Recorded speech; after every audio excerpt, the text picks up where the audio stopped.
Warga perkebunan kopi di lereng Gunung Kelut Blitar menggelar tradisi manten kopi menandai panen raya kopi Robusta. Tradisi berusia lebih dari seabad ini masih lestari hingga kini. Sementara ibu-ibu kelompok tani di Surabaya sukses menyulap lahan sempit menjadi kebun hidroponik.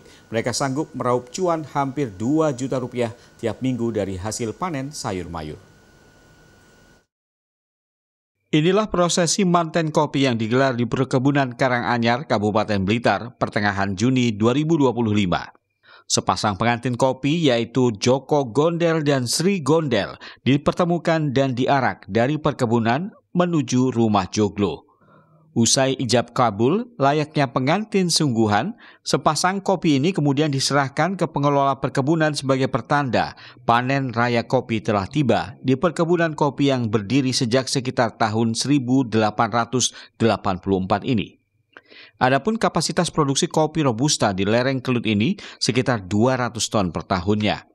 Perkebunan peninggalan Belanda ini telah dikenal hingga mancanegara karena memiliki program magang bagi wisatawan untuk belajar mengenal kopi selain mengenal tradisi dan budaya lokal. Hampir setiap bulan, wisatawan mancanegara bergantian magang di perkebunan kopi di ketinggian 600 meter di atas permukaan laut ini. Ini dalam rangka menyambut panen raya ya.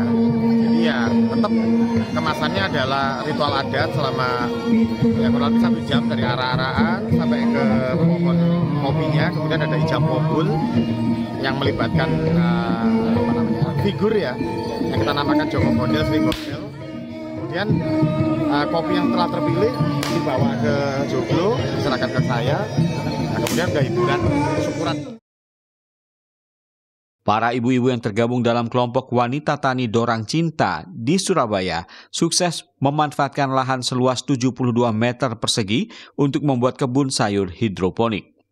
Bibit sawi, pokcoy, dan selada yang ditanam dalam media hidroponik ini mendapatkan nutrisi dari aliran air bernutrisi melalui pipa paralon.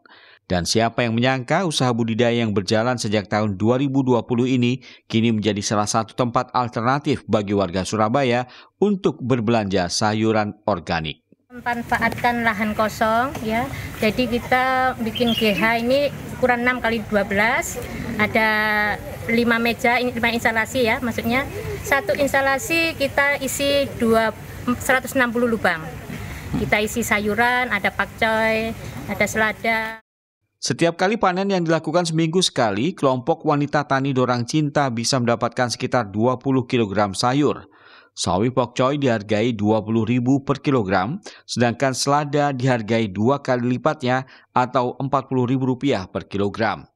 Dari hasil budidaya di lahan sempit ini, kelompok wanita tani Dorang Cinta bisa mendapatkan cuan antara 1 juta hingga 2 juta rupiah sekali panen. Tim Liputan.